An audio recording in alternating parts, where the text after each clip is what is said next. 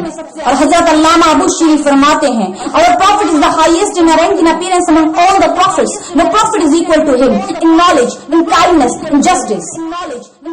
اور حضرت علامہ ابو شریف فرماتے ہیں ہمارا پیغمبر تمام پیغمبروں میں سب سے عظیم مرتبے پہ فائز ہے، کیونکہ رب تعالیٰ نے انفرادی طور پر ہر ایک پیغمبر کو الگ الگ خوبیوں سے نوازا. اور یہ تمام کی تمام خوبیاں اگر آپ کسی ایک نبی میں دیکھنا چاہتے ہیں تو جناب محمد رسول اللہ صلی اللہ تعالی علیہ وسلم کو دیکھ لیجیے.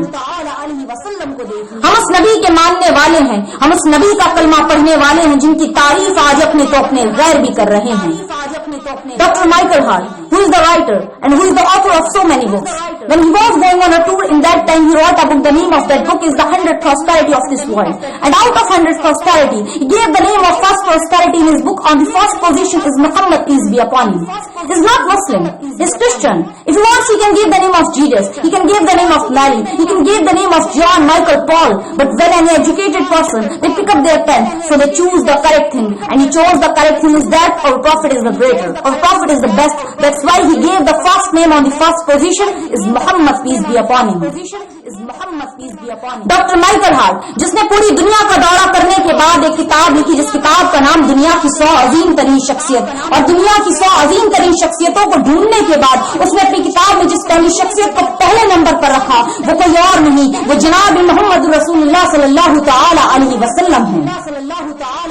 ڈاکٹر مائیکل ہارٹ جو نہ تو مسلمان ہے وہ ایک عیسائی ہے، اگر وہ چاہتا تو اپنی کتاب میں پہلے نمبر پر عیسیٰ علیہ السلام کو رکھ سکتا تھا، مریم کو رکھ سکتا تھا، جان مائیکل پال کو پہلے رکھ سکتا تھا. لیکن جب ایک علم والا شخص اپنی قلم اٹھاتا ہے تو یقیناً حقیقت بات لکھتا ہے، اور اس نے پایا کہ ہمارا نبی افضل ہے، ہمارا نبی اول ہے، اس لیے اس نے اپنی کتاب میں ہمارے نبی کو پہلے نمبر پر رکھا. اور ہمارے نبی کی کوئی تعریف کیوں نہ کرے، ہمارے نبی کو اپنی کتابوں میں کوئی پہلے نمبر پر کیوں نہ رکھے. ہمارا نبی تو لاجواب ہے، چاہے وہ کارنامے کے اعتبار سے ہو، چاہے وہ علمی اعتبار سے ہو، چاہے وہ انقلابی اعتبار سے ہو، ہر ایک اعتبار سے میرا نبی لاجواب ہے. جن کی تعریف میں اعلیٰ حضرت فرماتے ہیں یہ صبا سرک وہ کلی چٹک، یہ زباں چہک لب جو جھلک، یہ مہک جھلک، یہ چمک دمک سب اسی کے دم کی بہار ہے. یہ سمن یہ سو سنو یا سمن، یہ بنک جو سم نہ نسترن وہ سرو لالا بڑا چمن، وہی ایک جلوہ ہزار ہے. وہ نہ تھا تو باغ میں کچھ نہ تھا، وہ رہو تو باغ وہ سب فنا، بادب جھکارو سرے ملا کہ میں نام لوں گلو باغ کا، گلے در محمد مصطفیٰ،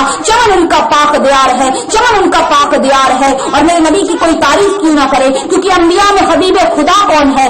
یا نبی آپ ہے، دوسرا کون ہے؟ مانگتی اس لیے ہوں کہ مختار ہو، ورنہ محتاج سے مانگتا کون ہے؟ آپ آئے تو دین حق کا پتہ چل گیا، ورنہ کس کو خبر تھی کہ خدا کون ہے؟ عرش پر پہنچے تو رب نے بھی کہا یہی آ بھی جا، تجھے روکتا کون ہے؟ اور یہ ناز یہ انداز ہمارے نہیں ہوتے، جھولی میں اگر ٹکڑے تمہارے نہیں ہوتے، ملتی اگر بھی حضور آپ کے در سے، اس تھاج سے ہم منتوں کے گزارے نہیں ہوتے. اور بیدان ہی بک جاؤ بازار نبی میں، اس شام کے سودے میں کبھی خسارے نہیں ہوتے. Our Prophet is the last messenger of Allah subhanahu wa ta'ala, and Allah subhanahu wa ta'ala gave him all the knowledge about everything. The Prophet says to each man and each woman acquire knowledge, that education on them is compulsory. جناب محمد رسول اللہ صلی اللہ تعالی علیہ وسلم اللہ کے آخری پیغمبر، اللہ کے آخری رسول ہیں جنہیں اللہ تعالی نے علم سے نوازا. وہ نبی ارشاد فرماتے ہیں ہر مرد اور عورت پر علم حاصل کرنا فرض ہے. That Prophet says to us to get knowledge, to get education, who loves us very much, who loves us more than our mothers, who is the Rahmatul lil Alameen, whom Allah subhanahu wa ta'ala gave the knowledge of them, who divides them only into two parts, who upsetting the setting suns, who is the best among all the prophets. That Prophet says to get knowledge, to get education, because education is the base, because education is the success, and this is the basic thing. There should be our children there. وہ نبی ہمیں پڑھنے کو کہتا ہے جو ہم سے بے حد محبت کرتا ہے، وہ نبی ہمیں پڑھنے کو کہتا ہے جس نے ہماری ماؤں سے زیادہ ہمیں چاہا، وہ نبی ہمیں پڑھنے کو کہتا ہے جو اپنی انگلی کے اشارے سے چاند کو 2 ٹکڑے کرتا ہے، وہ نبی ہمیں پڑھنے کو کہتا ہے جو ڈوبے ہوئے سورج کو پلٹاتا ہے، وہ نبی ہمیں پڑھنے کو کہتا ہے جو تمام نبیوں میں سب سے افضل ہے، وہ نبی ہمیں پڑھنے کو کہتا ہے جسے اللہ تعالیٰ نے رحمت للعالمین بنا کر بھیجا، وہ نبی ہمیں پڑھنے کو کہتا ہے جسے اللہ تعالیٰ خود غیب کا علم دیتا ہے، کیونکہ علم ہی کامیابی ہے اور علم ہی بنیاد ہے. اور ہمارے بچوں میں جو سب سے بنیادی چیز ہونی چاہیے وہ ہے علم. ہونی چاہیے وہ ہے علم، کیونکہ بچے مستقبل کی امید اور امیدوں کی مستقبل ہیں.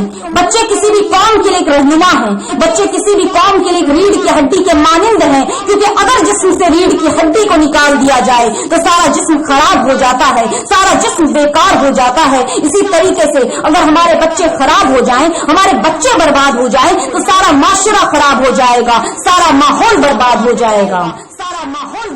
Because they are the future of the next generation and they will take responsibility to take care of another generation. کیونکہ یہی آگے چل کر آنے والی نسلوں کو آگے بڑھ کر سنبھالنے والے ہیں. سب سے پہلا اور سب سے اہم سبب جو ہمارے بچوں کے بگڑنے کا ہے وہ یہ ہے کہ ہر مرحلے میں دینی تعلیم اور تربیت کی کمی ہو رہی ہے. دینی تعلیم نہیں جانتے تو کیا کر رہے ہیں؟ غلط راستے کی طرف چل رہے ہیں. یاد کریے غار ہرا کی پہلی آواز کیا تھی؟ اقرا، read. It hasn't said you have to earn much money, you have to wear expensive clothes, you have to wear attractive jewelry, you have to take care of your neighbors, your elders, your sisters. Even it is not said by Allah subhanahu wa ta'ala, I am only one. یہ نہیں کہا گیا مال کماؤ، اعلیٰ لباس پہنو، خوب زیورات پہنو، رشتے داروں کا خیال رکھو، ماں باپ کی خدمت کرو. حتیٰ کہ اللہ نے یہ بھی نہیں کہا کہ اللہ ایک ہے. بسم ربک الذی خلق. Read the name of your Lord who created you. پڑھو اس رب کے نام سے جس نے تمہیں پیدا کیا. پڑھو اس رب کے نام سے جس نے زمین و آسمان بنائے. پڑھو اس رب کے نام سے جس نے دن اور رات بنائے. پڑھو اس رب کے نام سے جس نے سورج اور چاند بنائے. پڑھو اس رب کے نام سے جس نے ہوائیں چلائے. پڑھو اس رب کے نام سے جس نے بنجر زمین کو سبز کیا. پڑھو اس رب کے نام سے جس نے درخت اگائے. پڑھو اس رب کے نام سے جس نے پہاڑ بنائے. پڑھو اس رب کے نام سے جس نے سمندر بنائے. پڑھو اس رب کے نام سے جس نے سمندروں کے اندر تمہارے لیے مچھلیاں پیدا کی. کیونکہ علم ماننے اور جاننے کے ہیں. علم کسی بھی چیز کو اس کی اصل حقیقت پر مکمل طور سے پالنے کو کہتے ہیں. علم دو طرح کا ہوتا ہے، ایک دینی علم، دوسرا دنیاوی علم. دینی علم اس علم کو کہتے ہیں جو اللہ تعالیٰ نے اپنے روشن دلائل کے ساتھ نبی کریم صلی اللہ تعالی علیہ وسلم پر نازل فرمایا. اور اس علم کی تعریف میں نبی کریم صلی اللہ تعالی علیہ وسلم ارشاد فرماتے ہیں، اللہ تعالیٰ جس کے ساتھ خیر کا معاملہ چاہتا ہے اسے دین کی سمجھ دے دیتا ہے. ترمذی کی ایک حدیث میں نبی کریم صلی اللہ تعالی علیہ وسلم نے ارشاد فرمایا، انبیاء نے دینار و درہم نہیں چھوڑا بلکہ اپنے بعد کے لوگوں نے علم دین چھوڑا، اور جس نے اس علم دین کو حاصل کر لیا اللہ تعالیٰ نے اسے دنیا اور آخرت میں سب کچھ دے دیا. When the message of Quran came on the Muhammad, peace be upon him, what is the first announcement of Quran? It can be many announcements. The announcement of Tawheed, announcement of Risalat, announcement of human rights, but here also the field, the need of education, the need of ilm. جب نبی کریم صلی اللہ تعالی علیہ وسلم پر قرآن مجید کا نزول شروع ہوا، اس کا سب سے پہلا اعلان کیا تھا؟ ایک سے زیادہ اعلانات ہو سکتے تھے، توحید کا اعلان، رسالت کا اعلان، انسانی حقوق کا اعلان، لیکن یہاں پر بھی علم کی ضرورت کو محسوس کیا گیا. قرآن کا پہلا حکم، اسلام کا پہلا حکم علم دین حاصل کرنا ہے، کیونکہ اگر علم نہ ہو تو نہ دنیا ٹھیک ہو سکتی ہے اور نہ آخرت ٹھیک ہو سکتی ہے. اینڈ اللہ سبحانہ وتعالی gave this better opportunity to each and every human being, because education is the base of everything. Today the base of freedom is education. Today the base of wealth is education. Today the base of reputation is education. Today you control this world by your power, that is also the base of education. Nowadays, respect over all my Muharraqeen, Qari, Mufti, Maulanas. Why respect to them? Only the base of education, because they have the knowledge of ilm deen. That's why respect to them. And in this world, there are doctors, scientists, engineers, lawyers, teachers, professors. Why respect to them? Only the base of education, because they have the knowledge, because they got the education. That's why respect to them. And it is very essential to us to get the knowledge of religious as well as universal knowledge. اور اللہ تعالیٰ نے علم حاصل کرنے کا حکم اس لیے بھی دیا کیونکہ علم یہ ہر چیز کی بنیاد ہے. آج حکومت کی بنیاد علم ہے، مال و دولت کی بنیاد علم ہے، آج عزت کی بنیاد علم ہے. آج اگر آپ اس دنیا پر حاوی ہیں اس کی بنیاد بھی علم ہے. آج ہم اپنے علماء، مورخین، قاری، مفتی، مولاناؤں کی عزت کیوں کرتے ہیں؟ صرف اور صرف علم کی بنیاد پر کرتے ہیں کیونکہ انہوں نے علم دین کو حاصل کیا اور اس لیے ہم نے ان کی عزت کی. اسی طریقے سے اس دنیا میں بہت سے ڈاکٹر، سائنٹسٹ، انجینئرس، لاس، ٹیچر، پروفیسر کی عزت کی جاتی ہے، صرف اور صرف علم کی بنیاد پر کی جاتی ہے. اسی لیے دینی علم کے ساتھ ساتھ دنیا کا علم بھی حاصل کرنا ہمارے لیے بہت ضروری ہے. کیونکہ جب اسلام نے جنگ بدر میں فتح حاصل کی، اس وقت جن لوگوں کو پکڑ کر لایا گیا تھا نبی کریم صلی اللہ تعالی علیہ وسلم نے کیا فدیہ مقرر کیا. کیا آپ نے دنیا میں کوئی ایسا بادشاہ دیکھا, کیا کوئی ایسا شخص دیکھا جس نے علم کے لیے کوئی بات کہی ہو, علم کے لیے کوئی فدیہ مقرر کیا ہو؟ یہاں نبی کریم صلی اللہ تعالی علیہ وسلم نے فدیہ مقرر کیا. جس کے پاس مال ہو وہ مال دے اور باعزت اپنے گھر جائے, اور جس کے پاس کچھ بھی نہ ہو وہ ایک شخص مسلمان کے 10 بچوں کو علم سکھائے. اب اس واقعے میں یہ بات جاننے کی ہوتی ہے کہ جن لوگوں کو پکڑ کر لایا گیا تھا انہیں قرآن و حدیث کا علم تو تھا نہیں, انہیں روزہ حج زکات کا طریقہ معلوم نہیں تھا, تو وہ مسلمان کے بچوں کو کیا علم سکھائیں گے؟ ظاہر سی بات ہے میتھمیٹکس, فزکس, لکھنے کا طریقہ, شعر و شاعری, لٹریچر, پوئٹری, یہ تمام چیزیں سکھائیں گے. تو اس واقعے سے ہمیں یہ پتا چلتا ہے کہ دینی علم کے ساتھ ساتھ دنیا کا علم بھی حاصل کرنا ہمارے لیے بے حد ضروری ہے, کیونکہ یہاں نبی کریم صلی اللہ تعالی علیہ وسلم نے خود دنیا کا علم بھی دلوایا. کیونکہ علم طاقت ہے, علم نور ہے, علم میں سکون ہے, علم میں عزت ہے. اور اس بات کا پتہ ہمیں حضرت آدم علیہ السلام کے واقعے سے پتہ چلتا ہے. When Allah subhanahu wa ta'ala wants to create human beings, in that time He hasn't created in a 1 minute or a single second. First of all, Allah subhanahu wa ta'ala called all the angels, and Allah subhanahu wa ta'ala said before all the angels, Inni ja'ilun fil ardi khalifa, I want to create my khalifa on the earth. Then all the angels they said, Oh Allah, one another makhluk. Maybe they knows the condition of jinn. That's why they said, Oh Allah, one another makhluk, who will do crime, who will tell a lie, who will not respect to anyone. Those will become your khalifa. But my Allah make them keep silence by saying this statement, Inni a'lamu ma la ta'lamun. Whatever I know, you don't know. And after that Allah subhanahu wa ta'ala created Hazrat Adam alayhi salam. And Allah subhanahu wa ta'ala taught the Hazrat Adam alayhi salam all the name of those things which is presented in that time and which will become in the future. And after that Allah subhanahu wa ta'ala presented Hazrat Adam alayhi salam in front of all the angels, and Allah subhanahu wa ta'ala asked all the angels, tell me what is this. Then all the angels they said, Oh Allah, we don't know. One more time Allah subhanahu wa ta'ala asked all the angels, tell me what is this. Then all the angels they said, Oh Allah, we don't know, only those things we know, whatever you told us, whatever you taught us, otherwise we don't know anything else more. And after that Allah subhanahu wa ta'ala asked Hazrat Adam alayhi salam, tell me what is this. Then Hazrat Adam alayhi salam replied. One more question Allah subhanahu wa ta'ala asked Hazrat Adam alayhi salam, tell me what is this. Then Hazrat Adam alayhi salam again replied. One more question Allah subhanahu wa ta'ala asked Hazrat Adam alayhi salam, tell me what is this. Then Hazrat Adam alayhi salam again replied, and after that Allah subhanahu wa ta'ala said all the angels, Oh angels, Hazrat Adam alayhi salam is greater in education than you, so we respect by doing the sajda in front of him. And then all the angels they had done sajda in front of Hazrat Adam alayhi salam, so we know there are many reasons to doing the sajda in front of Hazrat Adam alayhi salam, but one of his education. جب اللہ تعالیٰ نے انسانوں کو بنانا چاہا تو ایک پل میں ایک لمحے میں نہیں بنایا، بلکہ اس کو بنانے سے پہلے اس کی ڈگری کا اعلان کیا. فار ایگزامپل اگر آپ کسی انسٹیٹیوٹ میں جاتے ہیں، جب آپ کوئی پروفیشنل کورس کرتے ہیں اس کے بعد آپ کو ڈگریز پرووائڈ کی جاتی ہے، مگر میرے اللہ کا نظام دیکھیے، میرے اللہ کی رحیمی اور کریمی دیکھیے کہ ہمیں بنانے سے پہلے اس نے ہماری ڈگری کا اعلان کیا، تمام فرشتوں کو بلایا اور فرشتوں سے فرمایا میں زمین پر اپنا خلیفہ بنانے والا ہوں، میں زمین پر اپنا نائب بنانے والا ہوں. تو فرشتوں نے کہا یا اللہ پھر ایک ایسی مخلوق، شاید اس سے پہلے انہوں نے جنوں کا حال دیکھ لیا تھا، اسی لیے انہوں نے کہا یا اللہ پھر ایک ایسی مخلوق جو قتل غارت کرے، جو خون ریزی کرے، جو جھوٹ فتنہ فساد کرے، یا اللہ تو ایک ایسی مخلوق پیدا کرے گا. اور دوسری طرف فرشتوں نے اپنا علم پیش کیا اور بتایا یا اللہ ہم تو تیری تعریف کرتے ہیں، یا اللہ ہم تیری تسبیح بیان کرتے ہیں، یا اللہ ہم تو تیرا رکوع سجدہ کرتے ہیں. تو پتا کیا چلا، فرشتوں نے ایک طرف ہمارا اختلاف کیا اور دوسری طرف اپنا علم پیش کیا اور بتایا جہاں پر علم ہوگا وہاں پر جھوٹ فتنہ فساد قتل غارت خون ریزی نہیں ہوگی. مگر میرے رب نے انہیں خاموش کر دیا صرف یہ کہہ کر انی اعلم ما لا تعلمون، جو میں جانتا ہوں وہ تم نہیں جانتے. اور اس کے بعد اللہ تعالی نے حضرت آدم علیہ السلام کو بنایا اور اللہ تعالیٰ نے حضرت آدم علیہ السلام کو ان تمام چیزوں کے نام بتا دیے جو اس وقت موجود تھے اور جو آنے والے تھے. اور اس کے بعد اللہ تعالیٰ نے حضرت آدم علیہ السلام کو تمام فرشتوں کے سامنے پیش کیا اور فرشتوں سے سوال کیا بتاؤ یہ کیا ہے. فرشتوں نے کہا یا اللہ ہم نہیں جانتے. پھر سے اللہ تعالیٰ نے سوال کیا بتاؤ یہ کیا ہے. فرشتوں نے کہا یا اللہ ہم نہیں جانتے، ہم تو صرف اتنا ہی جانتے ہیں مولا جتنا تو نے ہمیں بتایا ہے. اور اس کے بعد اللہ تعالیٰ نے حضرت آدم علیہ السلام سے سوال کیا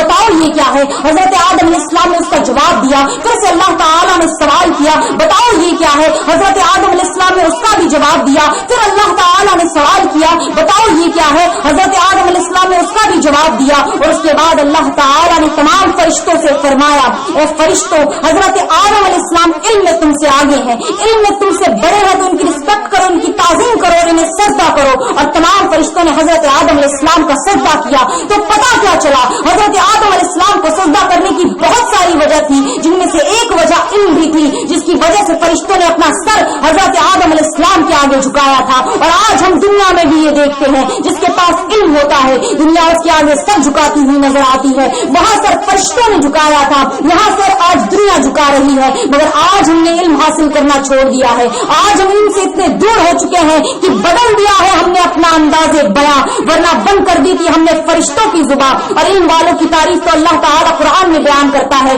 کبھی هل يستوي الذين يعلمون والذين لا يعلمون, کیا علم والے یا بغیر علم والے برابر ہو سکتے ہیں؟ کیا روشنی میں رہنے والے یا اندھیرے میں رہنے والے برابر ہو سکتے ہیں؟ ہرگز نہیں ہو سکتے. اور اسی طریقے سے اللہ تعالیٰ قرآن میں نبی کریم صلی اللہ تعالی علیہ وسلم کو علم کے لیے دعا مانگنے کا حکم دیتے ہیں. وقل رب زدنی علما, اے نبی آپ دعا کیجیے, اے رب میرے علم میں اضافہ کر. اس نبی کو دعا مانگنی سکھائی جا رہی ہے جسے اللہ تعالیٰ خود غیب کا علم دیتا ہے. تو اس کی امت کو کتنا علم حاصل کرنے کی ضرورت ہے, اس کی امت کو کتنا پڑھنے کی ضرورت ہے. اور اسی طریقے سے اللہ تعالیٰ قرآن میں سورہ مجادلہ میں فرماتا ہے, جو لوگ ایمان رکھتے ہیں اور جنہیں اللہ تعالیٰ نے علم عطا کیا, اللہ تعالیٰ ان کے مرتبے بلند کر رہے گا. اللہ تعالیٰ قرآن میں علم والوں کی شان بیان کرتا ہے, ان کے مرتبوں کو بلند کرتا ہے. اور ایسی بہت سی قرآن کی آیتیں ہیں جو علم پر بات کرتی ہیں اور علم والوں کی شان بیان کرتی ہیں. علم والوں کی شان بیان کرتی ہیں. علم والوں کی شان بیان کرتی ہیں. ایک مرتبہ حضرت علی رضی اللہ تعالی عنہ سے سوال کیا گیا, مال اور علم میں سے بہتر کون ہے؟ حضرت علی رضی اللہ تعالی عنہ نے جواب دیا, مال وہ ہے جن کی حفاظت تمہیں کرنی پڑتی ہے, لیکن علم وہ ہے جو تمہاری حفاظت کرتا ہے. اسی طریقے سے مال بانٹنے سے خرچ ہو جاتا ہے, لیکن علم بانٹنے سے بڑھتا ہے. اسی طریقے سے مال حاصل کرنے والا دنیا سے رخصت ہو جاتا ہے اور مال بھی خرچ ہو جاتا ہے, لیکن علم حاصل کرنے والا دنیا سے رخصت ہو جاتا ہے, پھر بھی اس کے علم کے اثرات اس دنیا میں موجود رہتے ہیں. مثال کے طور پر اعلیٰ حضرت اس دنیا سے رخصت کر چکے ہیں, مگر یہ ان کا علم ہی ہے جو آج لوگوں کے سر چڑھ کر بول رہا ہے. آج جو اعلیٰ حضرت کی عزت و تعظیم کی جاتی ہے, ان کا جو نعرہ لگایا جاتا ہے, صرف اور صرف ان کے علم کی بنیاد پر لگایا جاتا ہے. اور اعلیٰ حضرت کوئی ایک دو علوم کے ماہرین نہیں تھے, بلکہ یہ 50-60 علوم کے ماہرین تھے. اگر ہم 2-4 علوم کے ہی ماہرین ہو جائیں تو ہماری زندگیاں سنور جائے. اور اسی لیے ہٹلر نے کہا تھا, تم مجھے پڑھی لکھی مارے دو, میں تمہیں پڑھا لکھا قوم دوں گا. کیونکہ جانتا تھا اولاد کی پہلی درسگاہ, انسان کی پہلی درسگاہ ماں کی گود ہوتی ہے, جہاں سے وہ چلنا سیکھتا ہے, جہاں سے وہ بولنا سیکھتا ہے, جہاں سے وہ پڑھنا لکھنا سیکھتا ہے. اسی لیے ہماری قوم کی بیٹیوں کو زیادہ سے زیادہ ایجوکیشن حاصل کرنے کی ضرورت ہے, زیادہ سے زیادہ علم کے میدان میں آگے بڑھنے کی ضرورت ہے, تاکہ وہ آنے والی نسلوں کو قابل و کامیاب بنا سکے اور ہماری قوم پھر سے ایک پڑھی لکھی قوم کہلا سکے. اور 850 سال پہلے جو ہمارا مرتبہ علم کے معاملے میں پہلے نمبر کا تھا, ہم اسی مرتبے کو پھر سے قائم کر سکے. اور کوئی مسلمان یہ نہ سوچے کہ ہم پہلے نمبر پر نہیں آ سکتے, ہم آ سکتے ہیں. مثال کے طور پر پہلے کانگریس کی حکومت تھی, بی جے پی نے کوشش کی, محنت کی اور کانگریس کا تختہ پلٹ دیا. اسی طریقے سے کانگریس چاہے گی, کوششوں محنت کرے گی تو بی جے پی کا تختہ پلٹ دے گی اور سطح پر پھر سے حاوی ہو جائے گی. اور اسی طریقے سے ہمیں بھی کوشش اور محنت کرنی ہوگی, دن کو دن نہیں, رات کو رات نہیں سمجھنا ہوگا, اور ہم بھی پھر سے علم کے معاملے میں پہلے نمبر پر آ جائیں گے. اور جب انسان کے پاس علم آتا ہے تو وہ کیا سے کیا کر جاتا ہے. اللہ تعالیٰ نے انسانوں کا اشرف المخلوقات کا درجہ دیا کہ یہی تو وہ علم ہے جس کی بدولت فرشتوں نے آدم کا سجدہ کیا, کہ تبھی تو اسلام کی تعلیمات کا آغاز بھی لفظ اقرا سے ہوا. اسی علم کی بدولت ابراہیم علیہ السلام آتشی نمرود میں کود گئے, اسی علم کی بدولت موسیٰ فرعون سے ٹکرا گئے, اسی علم کی بدولت عرب کی صحرائی تپتی ریت پر حضرت بلال حبشی نے احد کا نعرہ بلند کیا, تو حسین نے اپنے نانا کی تعلیمات بچانے کی خاطر کربلا میں سر کٹانے کے باوجود نیزے پر کلمہ حق بلند کیا. تو اسی علم کی بدولت ذاکر صادق سے علم حاصل کرنے والے ضابط بن حیام کو بابائے کیمیا بنا دیا. یہی علم جب علامہ اقبال کے پاس آیا تو ڈاکٹر محمد علامہ اقبال بن گئے. یہی علم جب کلام کے پاس آیا